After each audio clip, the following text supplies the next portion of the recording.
Hello and welcome, ladies and gentlemen, to a new edition of the Daily Debate. In tonight's show, we're going to be talking about Egypt's Air Force conducting airstrikes in Libya, targeting the Daesh terrorist group, avenging the killing of 21 Egyptians 2 days ago. We're going to be talking about the repercussions of such attacks, the results from the agreements made with France over the warplanes that Egypt will be receiving with our distinguished guests. But first off, let's check out this report regarding the Egyptian airstrikes in Libya against Daesh terrorist groups, and we'll be right back.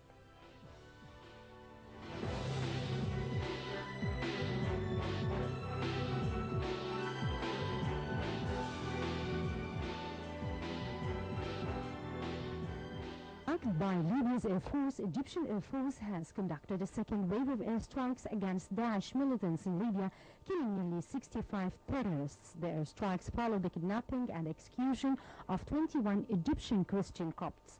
8 airstrikes carried out by the Egyptian Air Force in coordination with the Libyan military aviation near the coastal city of Libya, Derna.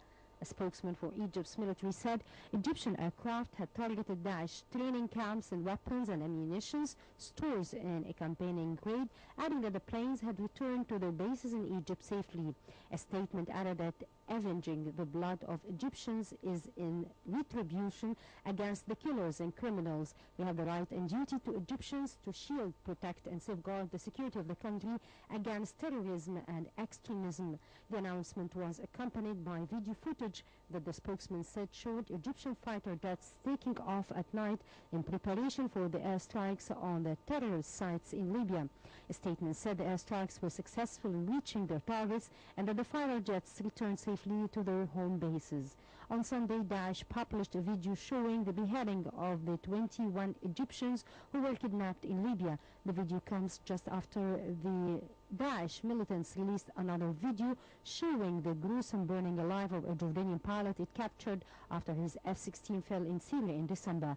President Abdel Fattah al-Sisi said Cairo reserves the right to respond in any way after the brutal killings. The Libyan Air Force also conducted attacks against Daesh targets in 2 cities in the country.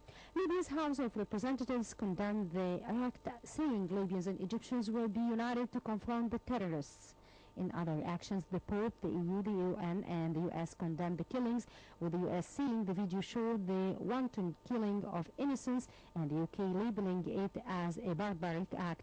US Secretary of State John Kerry called Foreign Minister Sameh Shoukry and offered his condolences on behalf of the American people and strongly condemned the killings. A number of countries condemned the killings too and expressed condolences to the Egyptian government, its people and families of the victims.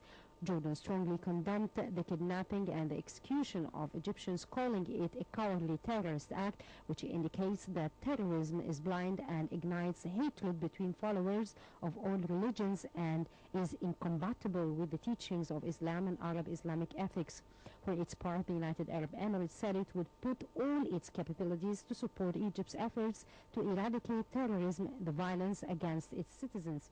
Speaker of the Arab Parliament expressed regret and sorrow in the killings and said it is the duty of all nations of the world to stand firmly and to unite against and take effective measures to ensure the elimination of those criminal terrorist groups. He called on the necessity of supporting Egypt with all energies and abilities to eradicate those terrorists and extremists who do not respect the most basic principles of humanity and the rules of all religions.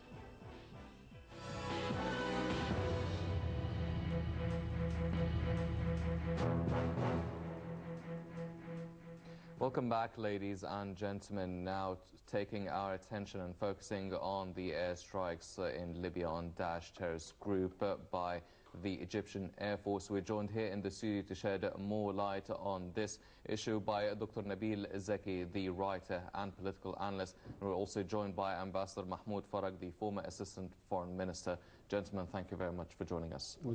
Ambassador Farag, first of all, how would you evaluate the response of Egypt's military forces and the Air Force in specific regarding the killing of 21 Egyptians in Libya by Daesh? Do you think that the airstrike was the right move by the Egyptian military?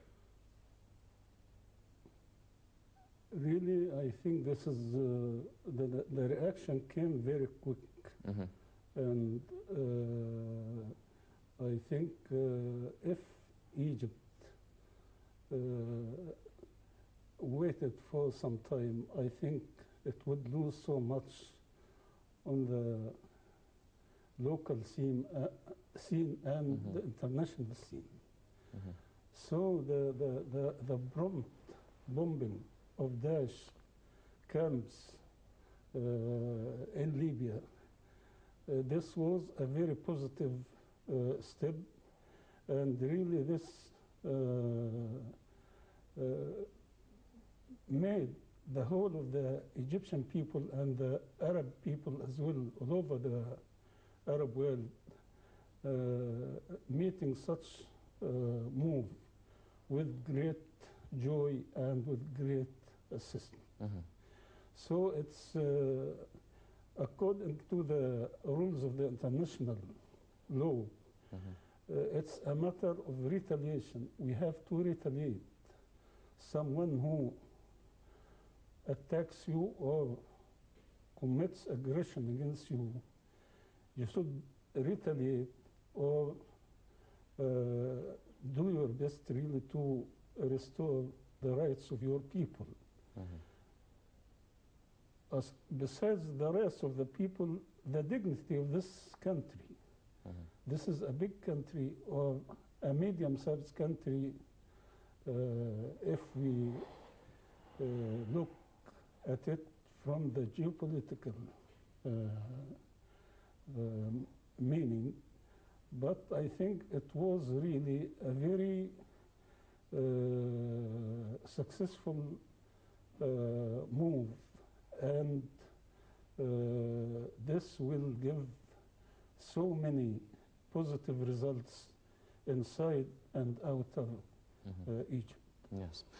Dr. Zaki, now a lot of people were praising the quick and prompt response by the Egyptian military in actually conducting the airstrikes.